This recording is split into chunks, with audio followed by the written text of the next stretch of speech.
గ్రామ వార్డు మహిళా సంరక్షణ కార్యదర్శుల కింద ఇందాక సభ్యులు చెప్పినట్టుగా జీవో నెంబర్ ఎంఎస్ నెంబర్ 129 ప్రకారం 2019లో వీళ్ళు నియమించడం జరిగింది అధ్యక్ష. ఓవరాల్గా చూస్తే అధ్యక్ష వీళ్ళు 15,000 మంది రిక్రూట్మెంట్ చేస్తే అధ్యక్ష దగ్గర 13,815 మంది ఈరోజు కార్యదర్శుల కింద మహిళా సంరక్షణ కార్యదర్శుల కింద పనిచేసే పరిస్థితి ఉంది అధ్యక్ష. అందులో సుమారుగా 1,189 ఆటోమేటిక్గా ఇంకా ఖాళీలు ఉన్నాయి అధ్యక్ష. అయితే 13,815 మందికి అధ్యక్ష 2021కి వచ్చేసరికి మళ్ళీ జీవో నెంబర్ 60 ప్రకారం చేసుకుని వాళ్ళని ఒక మహిళా రక్షణ కార్యదర్శుల కింద వార్డు లేక గ్రామ మహిళా రక్షణ కార్యదర్శుల కింద మార్చి వాళ్ళకి ఒక సెపరేట్ జాబ్ చార్ట్ ఇచ్చారు అధ్యక్ష.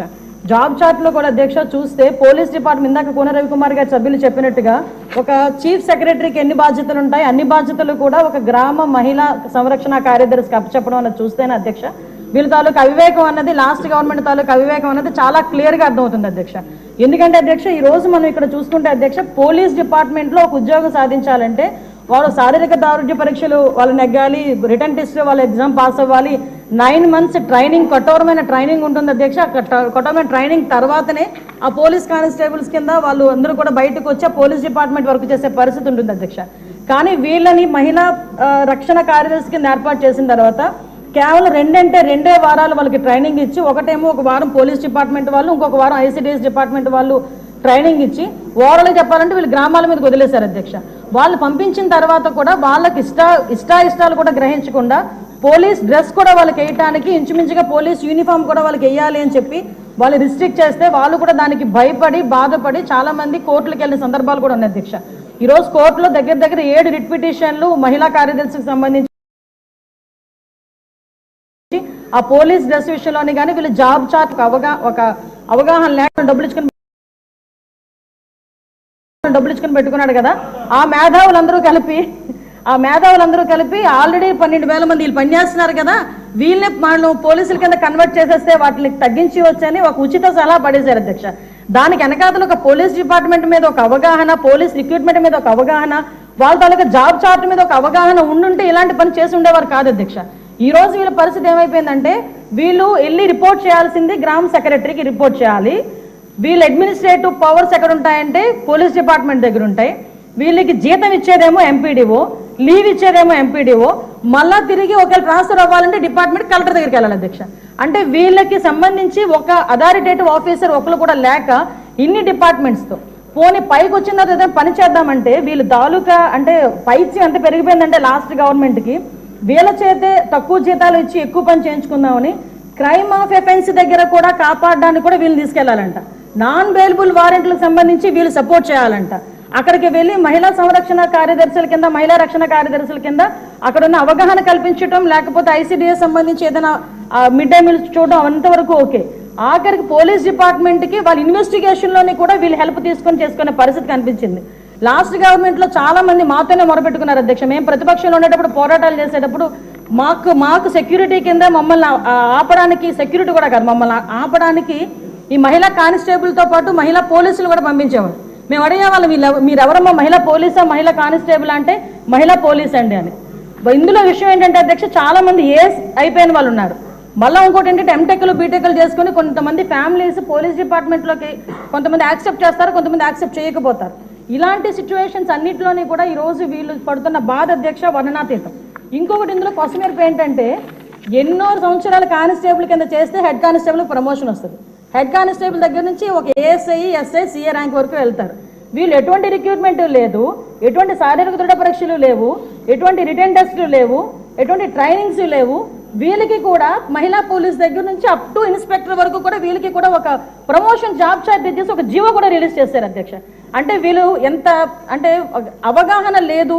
అప్పుడు మనందరం అనుకునే వాళ్ళం తొగ్గులకు పరిపాలన అంటే దానికి ఇది ప్రత్యేక సాక్ష్యం కింద మనం ఈ మహిళా రక్షణ కార్యదర్శుల గురించి చూడాలంటే ఇది మనం చెప్పుకోవచ్చు అధ్యక్ష. ఇన్ని రకాలుగా వీళ్ళు చేసిన అధ్యక్ష వీళ్ళకి ఏంటంటే అధ్యక్ష ఎస్కార్ డ్యూటీలు, బందోబస్తు డ్యూటీలు, వాళ్ళు అక్కడికి వచ్చి ఏడ్చేవారు అధ్యక్ష. ప్రస్తుతం చాలా మంది మేము వచ్చిన తర్వాత కూడా ఇప్పుడు ఈ విషయంలోనే గౌరవ సభ్యులందరూ కూడా చెప్పడం జరిగింది. వీళ్ళు పోలీస్ డిపార్ట్మెంట్కి సంబంధించిన వాళ్ళ కింద ఉంచాలా, లేకపోతే ఐసిడిఎస్లో మనం పంపించుకోవాలా, వేరే ఎవరికైనా ఏదైనా జాబ్ చార్ట్ ఇచ్చి సపరేట్గా వీళ్ళు ఏదైనా మనం చేయాలా అనేది ఆలోచన చేసుకోవడానికి ఒక సుదీర్ఘమైన చర్చ అయితే జరగాలి అధ్యక్ష. మేము చర్చిస్తాం అధ్యక్ష.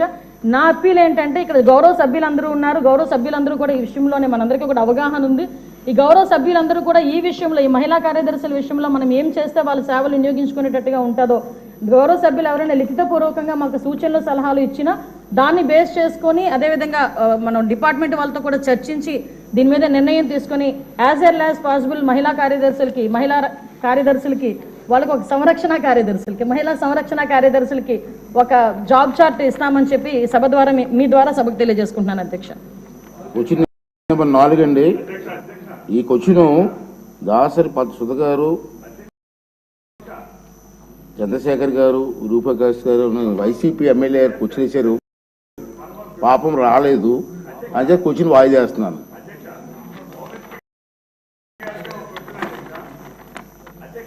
వారి టైం లేదు రవి, ప్లీజ్ కోఆపరేట్ చేయండి. మున్సిపల్ మినిస్టర్ గారు చాలా మేడం గారు చాలా విపులంగా చెప్పారు, మీరు కోఆపరేట్ చేయమండి. ప్లీజ్ చెప్పండి అధ్యక్ష. ప్లీజ్ చెప్పండి మరి. అధ్యక్ష, మొదటి ప్రశ్నకు సమాధానం సమగ్ర రవాణా ప్రణాళికను తయారు చేయటం అయింది. ఈ యొక్క ప్రణాళికలను కేంద్ర ప్రభుత్వానికి పంపించడం జరిగింది అధ్యక్ష. అక్కడి నుంచి అప్రూవల్ రాగానే దీన్ని టేకప్ చేయడం జరుగుతుంది అధ్యక్ష.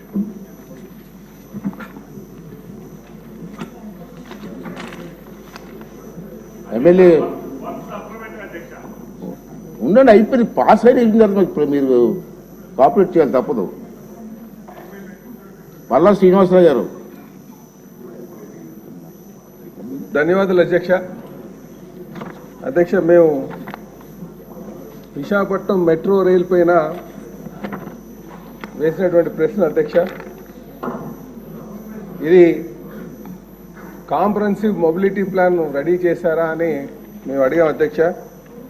అలాగే ఈ ప్రపోజల్ ఏమైనా సరే సెంట్రల్ గవర్నమెంట్కి ఈ Visakhapatnam metro region development plan మనం పంపించామా అని అడిగినటువంటి ప్రశ్న అధ్యక్ష. అలాగే ఈ ప్రాజెక్టు ఎంత టైం తీసుకుంటారు, ఎప్పుడు పూర్తి చేస్తారని దాని మీద అధ్యక్ష. అధ్యక్ష, ఈ విశాఖపట్నం మెట్రో రైల్ ప్రాజెక్టు చాలా అవసరమైనటువంటి ప్రాజెక్ట్ అధ్యక్ష విశాఖపట్నానికి. ఎందుకంటే విశాఖపట్నం ఒక చిన్న పోర్ట్ సిటీగా, తర్వాత విశాఖపట్నం మున్సిపాలిటీగా, తర్వాత విశాఖపట్నం మున్సిపల్ అర్బన్ డెవలప్మెంట్ అథారిటీగా,